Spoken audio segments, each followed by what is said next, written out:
almost like the Flashpoint, where it starts, one of the key matrix lines that will help shatter this status centralized.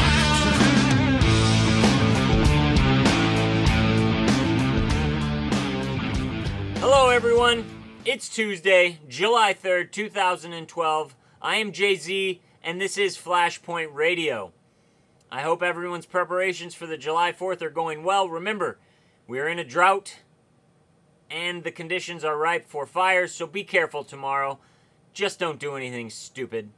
On Tuesday, we like to focus on stories brought to my attention by Zach over at tyrannywatch.org. You can follow him on Twitter at tyrannywatch1. He covers it all, and we're going to get right into it. The first story, though, comes to us from a viewer of Flashpoint Radio. He pointed me to NBCNewYork.com. Zombies test emergency responders' metal in Maine. About 100 first emergency responders from 8 counties in Maine were summoned to Bangor to contain a zombie apocalypse in an exercise intended to train them to react to a mass casualty event. In the exercise, the emergency personnel were tasked with treating the zombie-infected participants to prevent them from becoming zombies. Quote, if they don't receive the anti-zombie drug, they progress to stage 2, then on to the undead stage, said the organizer of the exercise. So yes, this is a practice event, a preparation for forced inoculations. They'll say, we've got a biohazard situation, a bioterror weapon has been released, you need to come here and take your shots. They're preparing the people that will be giving the shots, and they're using the popularity of zombies to acclimate the public into accepting it. Do not fall for these propaganda tricks. This dovetails well into the events from St. Louis last week with the training with the 241st and the 354th Company. Read this article Zach wrote, Does STL Really Need Military on the Streets? Wonderful article. It covers all of the information that we covered on Flashpoint Radio, plus more. Has links to his sources. It's just a good article. Please check it out. But we will move right on to what I got off of Zach's Twitter feed, and we will start in China. We don't usually deal with China very much, but from China Digital Times, machine guns, not just for soldiers anymore. Turns out, China has internal concerns as well as our country does. 2000 marked the second year since national spending on public security surpassed that of the military.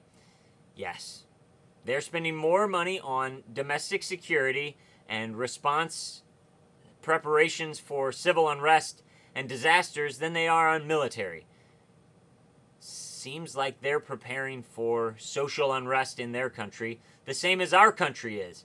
But maybe if we say that China's doing it, some people will wake up and say it's a bad thing, because no one seems to give a rat's ass that it's happening here in America, and we're, recruiting nurses for martial law, running zombie preparation trainings, running tanks down Highway 40. Nah, no problem. This is America. It would never happen. But in China, maybe.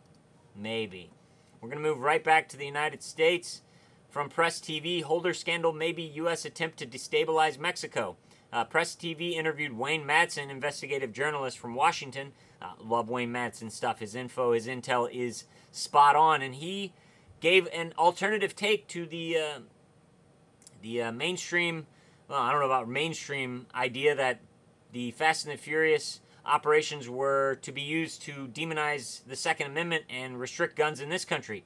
He says with the presidential elections coming up in Mexico that it may just be an old-fashioned coup attempt. Intelligence operation meant to destabilize Mexico and get a regime in power that is more likely to work with the international banksters and the criminals that run our government. It's interesting. It must be watched, and all thoughts must be examined. We can't simply latch on to one point of view and not expand our minds. So thank you, Wayne Madsen. Thank you, Press TV, for giving me another reason for the Fast and the Furious operations to be ordered, and also the reason that Eric Holder might be a little bit weary of releasing those emails, because it might call into question people that the Republicans don't want to come under scrutiny.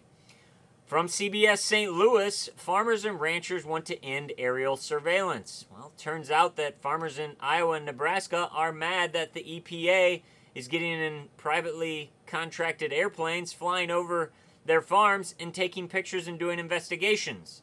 Sounds like an intrusion on their privacy to me, and of course it's all to save clean water. God forbid these are cattle farmers that have animals on their property that actually defecate, and that defecation, that waste, sometimes seeps into streams and rivers. Like wild animals don't poop in a river, EPA. Get out of our business. Agenda 21 is not wanted in this country.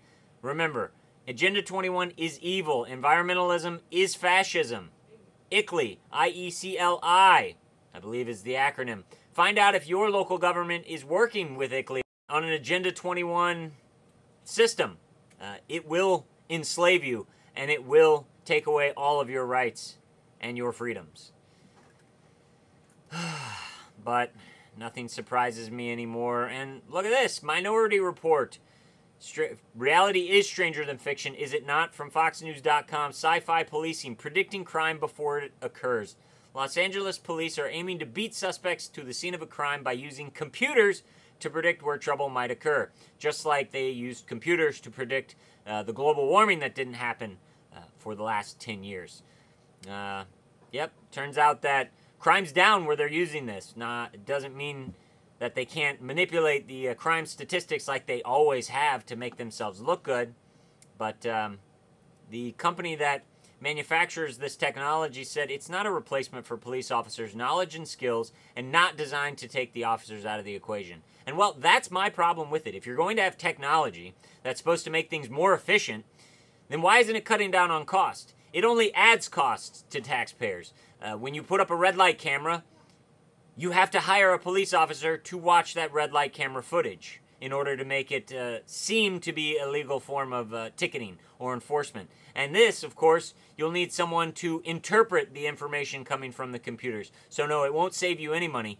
It won't cut down on public pensions or the giant budgets of local and federal and state governments. No, it'll just give the feds another reason to crack down on innocent people. Remember, guilty until proven innocent. We no longer have the protections afforded to us by the Declaration of Independence and the Constitution. Those were destroyed. From Wired.com, feds look to fight leaks with fog of disinformation. So we have pre-crime, we have drones, and now we have DARPA and the Pentagon creating something called fog computing. And it's to bust leakers, people that might leak information that is disparaging to the government's public image. And DARPA has built a prototype for automatically generating and distributing believable misinformation. So they'll put out false information, people will think it's real information, leak it, and then they'll go after those people. Like we already didn't know that we can't trust anything the government does. Now they're out in the open about putting out disinformation and propaganda. So happy about that. Oh, look at Chucky Schumer. He is jumping on the bandwagon. He's using a story from the media that we actually covered about a month ago on Flashpoint Radio to spend more of your money. From NewYorkDailyNews.com, Senator Chuck Schumer wants feds to help stem number of babies born hooked on painkillers. Schumer says painkiller abuse by mothers is the same kind of scourge as the problem of crack babies, and society risks doing too little, too late.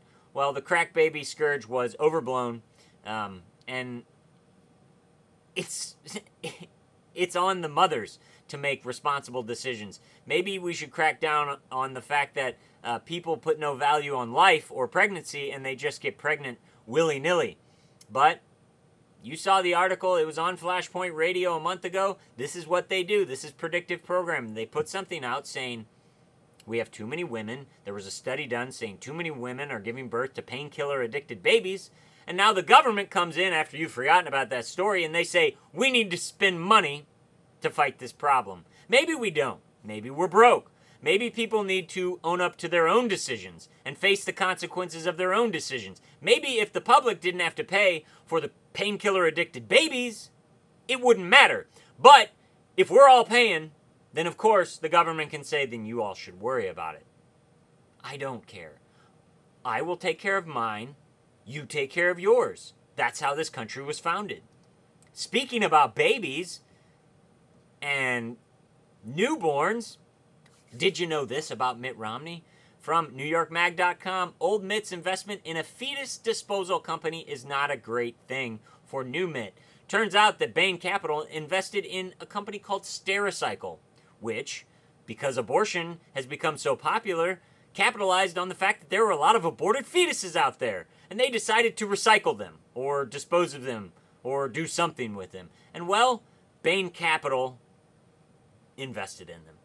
And of course, Mitt Romney said he had nothing to do with it, but his name is all over the legal documents involved in the transactions.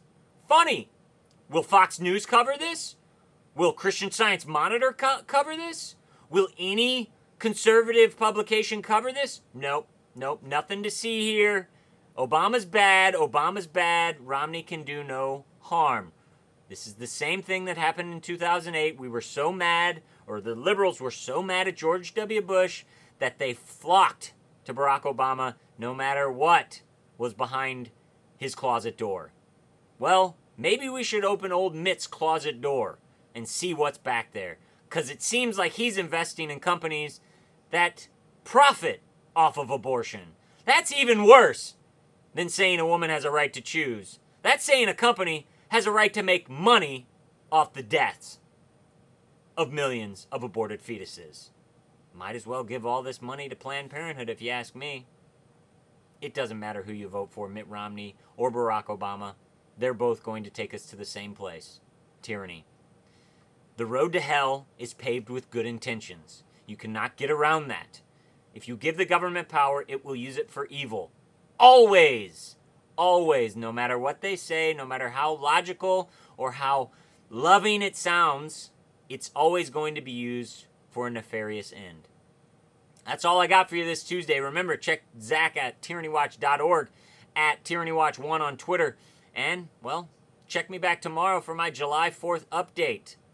Jay-Z signing off for Flashpoint Radio, saying God bless and keep your eyes to the stars. Get ready, let me get too much. All the world will suffer, the wicked clutch.